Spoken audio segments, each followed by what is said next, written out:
So Albert, you're the rarest of things. You were born and raised in Miami. Okay, Bill, let's talk about the future. Yeah, appreciate it. Thanks, man. No, looking forward. This is gonna be fun. Marker.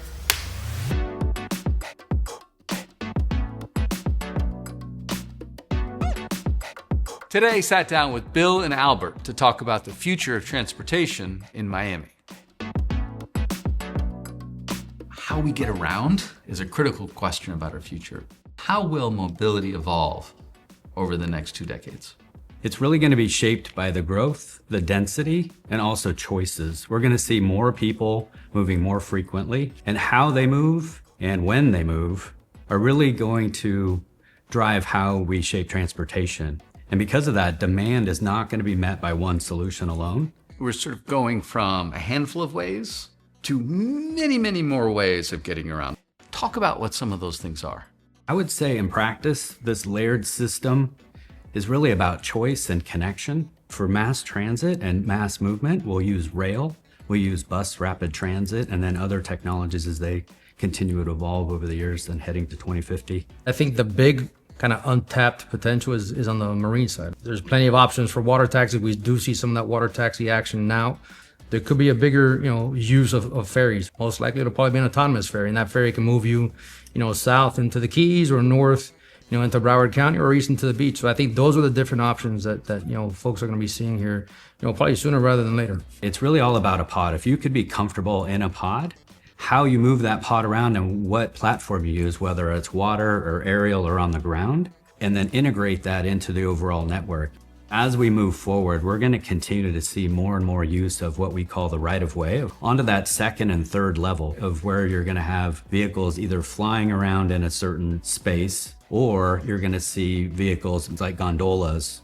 We could see platforms of people, if you could imagine a building sliced through from a skyscraper, and in essence moving that floor around the roadways that we're on, and then it connects to the other buildings. So it's up to, I would say, our imagination to really see what could come into the future. There's more open-mindedness from the community itself, where people are open to new ideas and willing to try new things. You're starting to see bits and pieces of it on a micromobility level, right? I mean, we've had electric scooters here in the last couple of years kind of pop up, and you start looking at a grander scale, and now we have autonomous vehicles coming in. Waymo's already in town. Part of what you're seeing is this customized, personalized experience, right? The flexibility of picking different modes of transportation and the ability to customize it is something that you're going to see a lot more. I think there are tremendous opportunities before Miami, and we want to make sure that as we go forward, we have an ability to make that user experience much higher for everyone as opposed to where it stands today.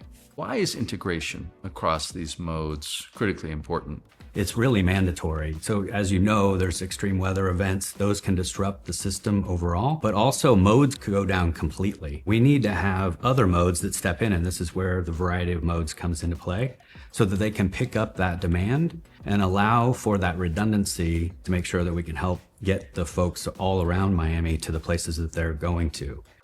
What investment over the next decade will most shape Miami's transportation future? I would say, based on headlines, the sexy answer would be flying vehicles, right? Or flying cars. Right. Everybody wants to live in the Jetsons. But I would say that it's going to be about performance of the overall systems. We have so many resources available to us now. AI, we have the intelligent transportation systems, we have smart highways, and many others that we haven't had before. And so we can take those and apply them to the current modes and make them all much better and get much more return for that investment than, say, specifically just on flying cars. For Miami, I think it's critical that we focus a lot of our emphasis on the rail side of it. It's ultimately the one option that's going to get us closer to where we want to be. So let's transport ourselves to 2050. What would success look like as it relates to mobility? Well, at that point, hopefully accessibility is good, because I'm going to be a bit aged at that point. But that, all kidding aside, I would see harmony, honestly.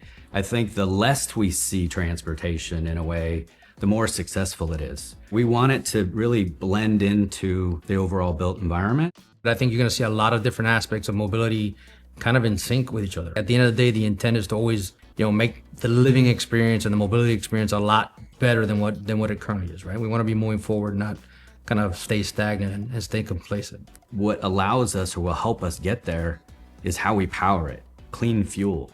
Overall, there's new ways to help bring a quieter environment. And then back to the various modes, as we integrate those together with AI, it really brings a very quiet, and robust and resilient transportation system. A lot of those aspects of what we're talking about, it's already here. It's become part of your everyday life, so it's almost seamless, so you really don't even see it. You don't even see it. Yeah. It becomes the norm.